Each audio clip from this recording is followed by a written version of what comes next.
Well, welcome back to another episode, boys and girls. If there's some girls here, woman.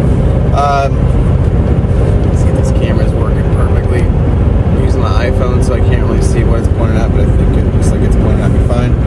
So anyway, I'm driving back southbound. 4 hours left. Went deer hunting with some friends, unsuccessful, but nonetheless a success. Got to hang out and be outside of the rat race of life and be out in the wilderness. So that was good. I thought I'd do is I got some driving left, and what I want to do is kind of give you my really my 4-year review from being a 6.0 powerstroke owner. As you may know if you're watching this video, I have been I'm losing my train of thought, doesn't matter. The 6.0 platform is it's got a lot of bad raps. I think over the years, I think that's changing. There's a lot of fixes to it, a lot of aftermarket fixes, and it's kind of made this truck a potential engine that's worth looking into. And as you also know, these new trucks aren't getting any more cheaper, and probably all the more complicated to work on. Not to say that this engine isn't complicated to work on in some point, but still relatively easier than the new engines. But yeah, there's been some good fixes to this truck, and again, people will say, well, the powerstroke 6.0 is the worst powerstroke platform they ever came out with, and that's just entirely not true. The 08 to 2010, I believe, the 6.4 powerstroke, which I did own that once, far worse. And that's a throwaway engine, and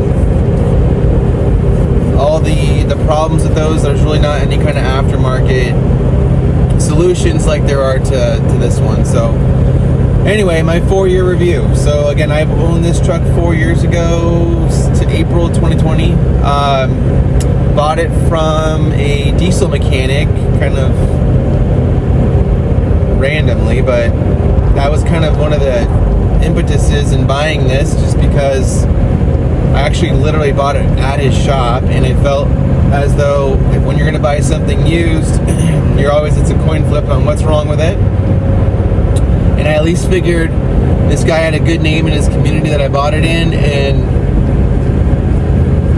I feel like if he was shamming me, that it would look badly on his company. So that was one of the main things that got me looking towards this truck particularly. I was looking for a 6.0, partly so because the 5.9 Cummins platforms, they wanted a lot of money, and the trucks, the bodies were bent up and crapped up. It was just, they weren't well taken care of. So and I'm not sure why I didn't want a Duramax. I think, again, like, the only one I wanted was going to probably be the LBZ, and those are expensive. Those are $26,000 trucks and they might be 15 years old at the time. So anyway, ended up buying the truck.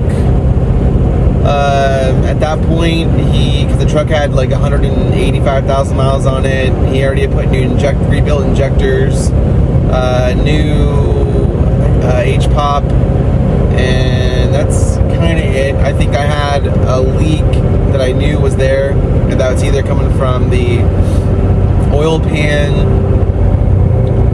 or coming from the bed plate, either one. It's probably, I think it's the oil pan, but I'll explain that later.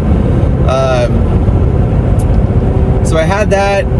Pretty much, it was a pretty sound engine. There wasn't many problems other than the oil leak, like I had mentioned. About a year into the truck, after driving it,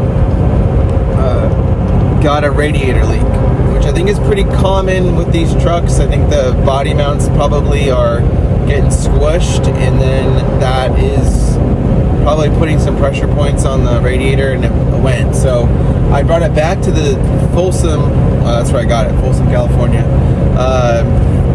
Diesel shop, and that's when I was basically, I knew these engines that if you do certain things, they're gonna go well. So like in a previous video, I told you I put in a new air to oil cooler.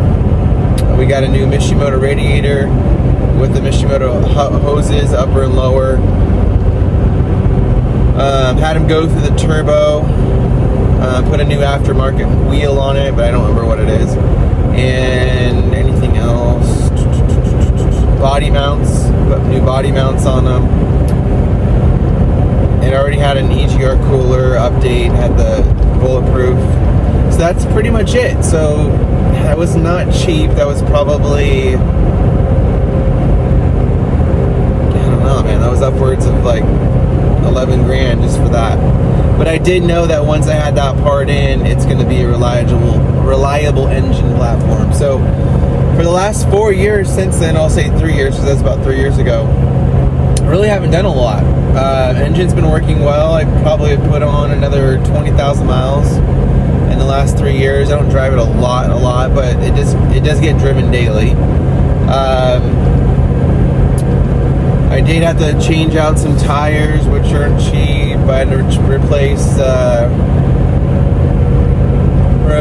a inner axle seal on the front side, and the rest of it just kind of like, you know, it's odds and ends. It's like my steering wheel volume button on my stereo doesn't work.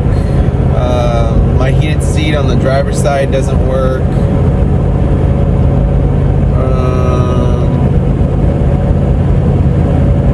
I have some AC problems, but I kind of fixed it for the most part, but I'm probably due for an AC compressor. So all in all, I mean, I don't work this truck a lot. So, you know, if you're looking at this wondering, like, you know, what happens when you work it a lot, I don't know. But I would imagine it still would be just as fine, as long as you're looking at your engine temperatures and, you know, monitoring all that stuff, your EGTs, you know, tuning it up like crazy. I put a tow tune on this, just a 49 or whatever 50 state legal tow tune. Definitely feels peppier when I have that. I mean, other than that, it's been a really, really reliable truck, and I've had it for 4 years now. You know, I've definitely spent money on it, but I'm not going to be spending the kind of money it's going to take to buy a brand new truck.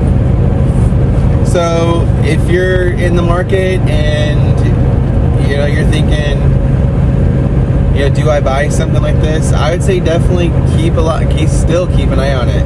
You can look like my buddy just got a whole, what did he do? He did new heads, he did head studs, I think he did some lifters, he did push rods, he did new oil cooler, I'm sure the H-pop was looked at, new turbo, new radiator, and he put the money into it. But like, what I'm saying is, like, someone like that will sell the truck, and whether it's good or bad, I mean, the resale value is the resale value. These trucks aren't going to go for tons of money. You might be able to get into a truck like that that's pretty much been bulletproofed. I think you got the head studs too, and you might spend like 17 grand, maybe more, maybe 19. I'm sure you can talk it down, but the point is, like, you've already had someone do the work, as long as there's paperwork, and you'll save so much more money doing it that way than buying a truck that doesn't have that stuff and then taking it to a shop, or if you can do it yourself, do it yourself. You're going to save so much money. So on the buyer side of a powerstroke 6.0, you know, I definitely would, if I'm going to look, I'm going to go for the 05 to 07 range, because the front end has the springs on it versus the leaf springs, and better H-pop. But you're going to get your money's worth with this. And, you know, let the person that had all that work done, let them pay for it, because it is a lot of money. So anyway, again, kind of recap, 4 years. I did put upfront money, which, again, I always tell people, you're going to buy a powerstroke that's not fixed on the normal things, which would be the EGR cooler, the oil cooler, H-pop looking after, injectors. I don't know know if I said heat or cooler, but I think I did.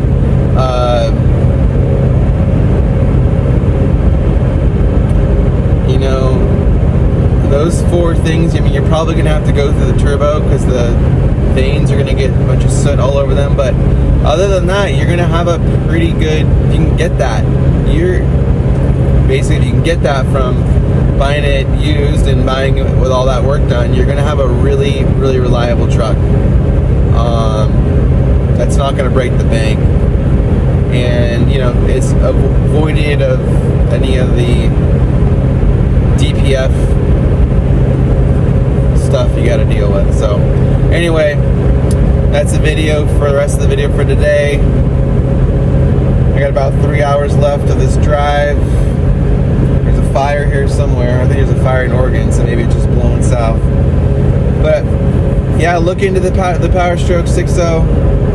It's getting older. My truck's, you know, 18 years old now, so kind of weird spending that kind of money on an 18-year-old truck. But I think the way they built them, I think it's still something to think about, especially with today's market in the used truck,